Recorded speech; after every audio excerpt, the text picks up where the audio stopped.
જોડિયા તાલુકાના તારણા ગામમાં એક નાનકડી પંચરની દુકાન ચલાવતા પ્રકાશ જાદવના પરિવારને તાજેતરમાં પીજીવીએસએલ તરફથી મળેલ 85,148 રૂપિયાનું વીજ બિલ જોઈને સમગ્ર પરિવાર ધ્રુજી ઉઠ્યો હતો। સૌથી મોટો સવાલ એ પણ છે મિત્રો કે શું સામાન્ય દલિત પરિવાર 85,000ના વીજનો વપરાશ કરતો હશે ખરા? આ બિલ વિવાદ હાલ ખૂબ જ ચર્ચામાં છે। આ સમગ્ર મામલો ત્યારે ગરમાયો જ્યારે પ્રકાશ જાદવનો પરિવાર આમરણ પીજીવીએસએલ કચેરી બિલ અંગે પ્રશ્ન કરવા પહોંચ્યો હતો, પરંતુ સવાલોના યોગ્ય જવાબ આપવાની જગ્યાએ કચેરીના અધિકારીઓ ઉગ્રતા દાખવી અને ગરીબ ગ્રાહક સાથે અભદ્ર વર્તન કર્યું। પરિવારના યુવકે આ સમગ્ર ઘટનાનો મોબાઈલ પર વિડીયો બનાવી સોશિયલ મીડિયા પર વાયરલ કર્યો હતો। સૌથી પહેલા વીજ કર્મચારીઓનો આ વિડીયો તમે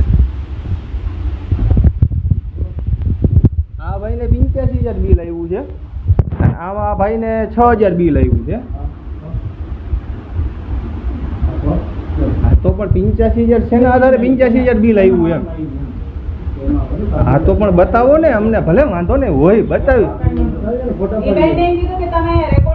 રેકોર્ડિંગ તો અમારી સેફટી માટે અમે કરી દીધે, રેકોર્ડિંગ એમ થશે તો પણ મને એવું તમે બતાવો કે રેકોર્ડિંગ તમે નહીં કરી શકો, એવું હોય તો પરિપત્ર તમારો એવું કંઈ હોય છે બધે જ થઈ શકે। બોલાવો ને, હા બોલાવો, કરો ફોન કરાવો, બતાવો। કાંઈ વાંધો હોશિયારીની વાત નથી ભાઈ, પાવર નથી કરતા, તમને છે એવું કહી છે પાવર છે ને, પાવર નથી કરતા, પાવર કરી છે। હા પાવર અમે તમને અહીંયા પૂછી છીએ શું મન ફાવે એમ એટલે શું બેન રેકોર્ડિંગ કર્યું, રેકોર્ડિંગ નહીં થાય। સૂત્રો પાસેથી એવું પણ જાણવા મળી રહ્યું છે કે આમરણ પીજીવીએસએલ કચેરીના deputy engineer KG Rudani bill વિવાદ બાદ તાત્કાલિક રજા પર ચાલી ગયા છે। લોકોનો આક્ષેપ છે કે તેઓ જવાબદારી ટાળવા માટે ભાગી ગયા છે।